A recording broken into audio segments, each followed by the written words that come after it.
On va laisser cette musique en arrière-plan pour la review, c'est pas mal. Bonjour YouTube, la rediff est lancée. Enchanté YouTube, quoi de beau YouTube. Aujourd'hui je vais te parler de ce film qui est sorti la semaine dernière qui s'appelle One Piece Red. One Piece rouge. Ou One Piece roux. Sans le jeu à la fin. One Piece Red du coup que je vais faire ma petite critique sans pour autant, ou du moins en faisant mon maximum, pour pas trop spoiler, ça va être une critique assez rapide au final, à savoir que j'avais jamais vu aucun autre film One Piece, parce que ça m'intéressait pas plus que ça, parce que c'était pas canon à l'histoire par exemple, parce que ça respectait pas toujours le manga, des trucs comme ça, donc je voulais jamais être déçu, et bon là, on a un One Piece au cinéma, voir Luffy sur grand écran, Shanks en plus, Shanks ça fait 25 ans qu'il est dans l'œuvre, tout cumulé, il a pas eu plus de 7 minutes où il parle dans l'animé, j'ai lu tout le manga, je suis à jour sur les scans évidemment, je me suis en train de me refaire l'animé actuellement aussi, je suis à l'arc Whole Cake, et c'est très très cool, et j'ai très hâte de me faire Wano d'une traite, mais bref, ça c'est un autre sujet. Et donc je suis allé voir One Piece Red sans trop m'attendre à pas grand chose, bien que j'avais lu par-ci par-là sur internet sans le vouloir des critiques qui disaient que le film avait peut-être trop mis en avant la musique, puisque le personnage de Uta, qu'on a juste au milieu de l'affiche en bas de Lucy, a un fruit du démon lié à la musique, donc elle peut faire des choses, elle peut attaquer, elle peut contrôler des trucs en chantant. Et donc forcément, tu seras amené à chanter souvent, et elle va pas te chanter un non. Là, quand elle chante, c'est le putain d'orchestre. Et d'ailleurs, le film commence sur un grand concert de Uta, où plein de pirates du monde entier viennent la voir, les Mugiwara compris. Et je partage effectivement cette critique du y a trop de chansons, puisque même si au début ça me dérangeait pas, alors non, en plus je m'apprêtais à dire une bêtise, non, toutes les musiques une par une sont très agréables à l'oreille, elles sont très cool, et il y a certaines qui, qui tapent vraiment en fonction de la situation, genre quand le film devient un petit peu plus intense, entre guillemets, la musique l'est aussi. Vous avez remarqué, j'ai rajouté un message en haut à gauche qui dit que je suis pas sponsorisé, je vais le laisser sur toutes les reviews de manga et de films, j'ai trop peur qu'il y ait des gens qui pensent que je suis payé pour parler d'un manga ou d'un film, donc du coup au moins comme ça c'est clair. Et le jour où ça sera sponsorisé, je vous le dirai bien évidemment. Et alors malgré le fait qu'il y avait des moments en 3D qui m'ont un peu dérangé, mais je pense que c'est un syndrome qu'on a tous sur tous les mangas confondus, SNK si tu m'entends, les passages d'animation en 3D font...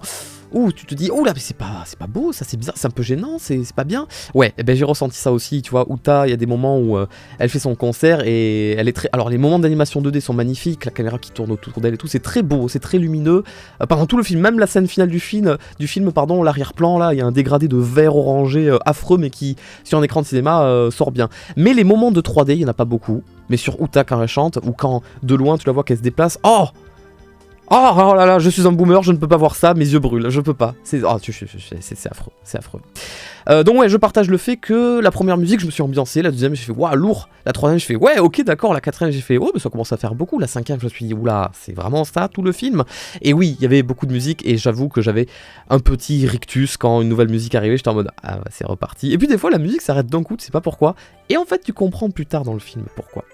C'est une histoire qui n'est pas canon, d'accord, donc enfin. Pour l'instant, officiellement, n'est pas canon. Si j'ai bien compris, Uta existe officiellement dans l'univers de One Piece, le manga, l'anime, elle est canon, mais l'histoire du film, elle n'est pas canon. Il n'y a pas eu toute cette histoire. Beaucoup de fanservice dans ce film. Alors, quand on dit fanservice, souvent on entend des choses... je vous parle rien de pervers, d'accord? Quand je vous dis fanservice, c'est... on met un personnage que les fans aiment bien, on fait... Par exemple, il y a un moment donné où Luffy se fait attraper par deux personnes, et il le tient en joue avec deux épées, ce qui rappelle la position de Gold Roger au tout début de One Piece, et là je me suis dit waouh, j'ai la ref, ça c'est un clin d'œil, je l'ai du coup, ça m'a fait un peu plaisir, tu vois. Ou alors vers la scène finale, tu entends un peu le thème du générique We Are de One Piece, mais en remixé, par contre bien remixé, t'entends quelques notes, et ça fait plaisir, tu vois, c'est du fanservice. Est-ce que le film est vraiment si basé que ça sur Shanks? Pas plus que ça, on n'a pas vraiment plus d'infos que ça, et j'ai l'impression que... J'ai cru comprendre qu'au Japon, on leur avait donné un petit fascicule avec le film qu'on n'a pas eu en France, dans lequel ça donnait des tas d'infos sur Shanks, mais qu'il n'y a pas dans le film.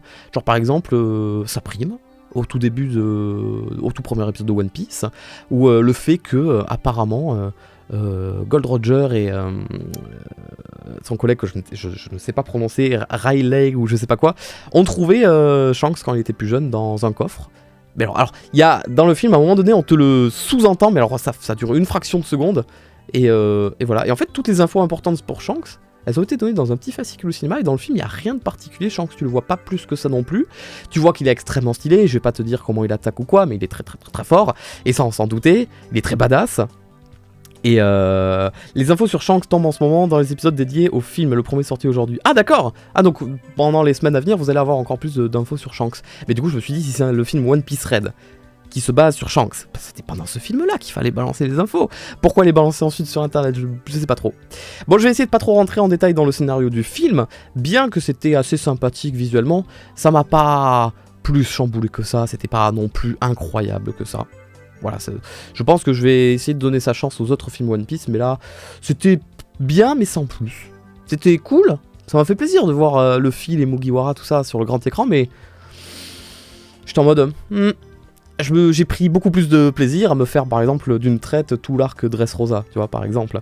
Donc non, j'ai pas passé un mauvais moment, mais j'ai pas passé un bon moment, j'ai passé un moment. Le temps s'est passé, du coup. Donc voilà, et puis les scènes d'action, il n'y en a pas tant que ça. Bon, quand il y en a, elles sont très très bien animées, elles sont assez stylées. J'ai quand même des critiques à faire au film que je vais essayer de te résumer sans te spoiler. Il y a des choses qui ont été montrées dans le film que je ne souhaitais pas voir. Je m'explique. Évidemment, le film mettra en scène Shanks, et donc, par la même occasion, son équipage. Le film met en scène Luffy, et donc, par la même occasion, son équipage. Dans l'équipage de Shanks et dans l'équipage de Luffy, il y a deux personnages qui se connaissent. Je parle pas de Luffy et Shanks, je parle de Usopp et Yasopp, le papa de Usopp, qui est dans l'équipage de Shanks. Ils se connaissent, mais ils ne se sont jamais revus depuis que le papa a quitté Usopp quand il était petit. Et il y a un moment dans le film où ils ont une interaction, entre guillemets. Eh bien, je ne voulais pas la voir, parce que ça, pour moi, c'est une des scènes que je veux voir à la fin de One Piece. Par exemple, aussi, Luffy et Shanks sont assez proches, visuellement, à un moment donné dans le film. Ça aussi, ça m'a fait un petit grincement de dents, parce que pour moi, Shanks, il ne veut pas voir Luffy...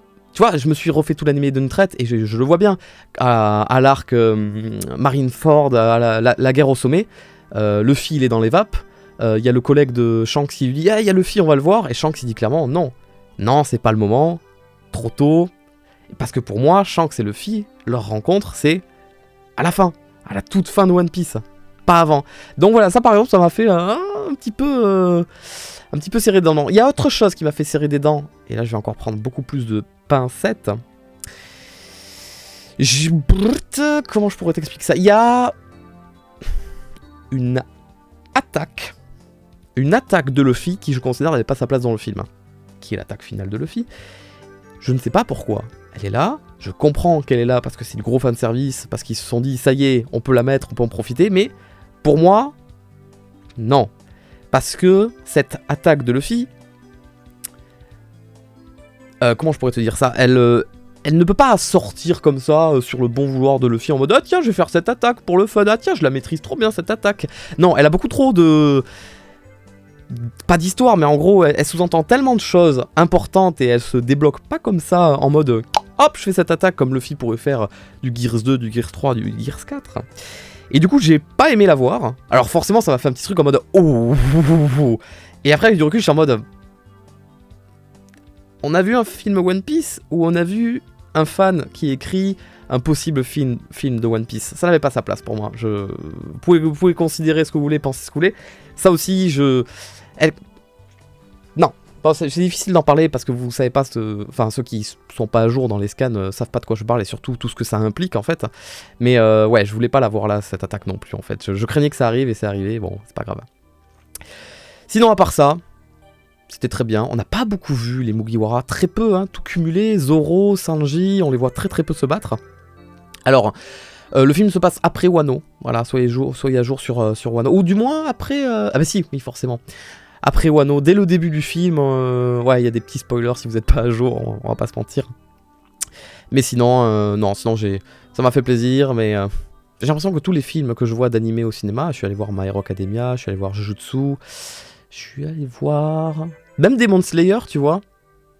C'était toujours bien, mais sans plus pour l'instant. J'ai pas encore trouvé le film d'animation, d'animé qui me décolle la rétine et je me dis, waouh, c'était incroyable, c'était trop bien écrit et tout ça. Donc voilà, je vois de quoi tu parles, je suis totalement d'accord avec toi. Ah ben, merci, vous pouvez être pas d'accord hein, si vous voulez, mais voilà, j'essaie de réfléchir un petit peu. Il y a certains personnages, ça m'a fait trop plaisir de les voir et je m'attendais pas du tout. Le mec qui fait les barrières comme ça, tu vois, je m'attendais pas à le voir. Il y en a, ils ont putain aucun. Le CP9, le CP9, on les a mis là 3 secondes pour te dire hey, ils existent dans l'univers de One Piece, ils n'ont fait rien du tout, on les a pas vus une seule fois. Je parle du mec avec le corbeau et la meuf qui contrôle le savon là. Pff, elle, je l'ai vue au début en mode A, et je l'ai vue à la fin en mode A. Bonjour, au revoir, elle a fait, et on les a plus revus. Le Sunny qui du coup se transforme en petite mascotte, quand je voyais les bandes annonces, j'étais en mode waouh, mais qu'est-ce que vous êtes en train de faire? Finalement, dans le résumé du film, enfin dans le scénario du film, ok, j'ai compris pourquoi et je me suis dit, ah d'accord, c'est logique, et c'est mignon comme tout, mais j'ai l'impression qu'ils ont voulu vachement mettre en avant des mascottes. Il y avait le petit Sunny, il y avait le petit Chopper, il y avait le petit, tu sais, celui qui ouvre les portes, il devient petit à un moment donné. Et le méchant du film, je m'attendais pas du tout à ce que ce soit cette personne, surtout que c'est arrivé très vite, et d'ailleurs un petit peu trop vite, genre en mode, hey, tout ça, on est là et tout, et 3 secondes après, je veux tuer tout le monde. Et d'ailleurs, bien le plagiat du dernier arc de Naruto avec... enfin je vais pas spoiler Naruto mais bon voilà l'illusion où tout le monde est dans un monde, enfin je sais pas, bon bref. Je me suis dit pendant tout le film mais c'est Naruto que je suis en train de regarder ou quoi là. Donc voilà, il y avait plein de petites incohérences, des incohérences avec l'anime et le manga qui m'ont un peu gêné. Oh c'est ouf, je me suis gratté, j'ai une trace blanche, qui m'ont un petit peu gêné, que j'étais en mode non ça je voulais pas voir, ça ne marche pas du coup. Et après voilà, il y avait les musiques étaient très cool, bien qu'il y en avait pour moi trop.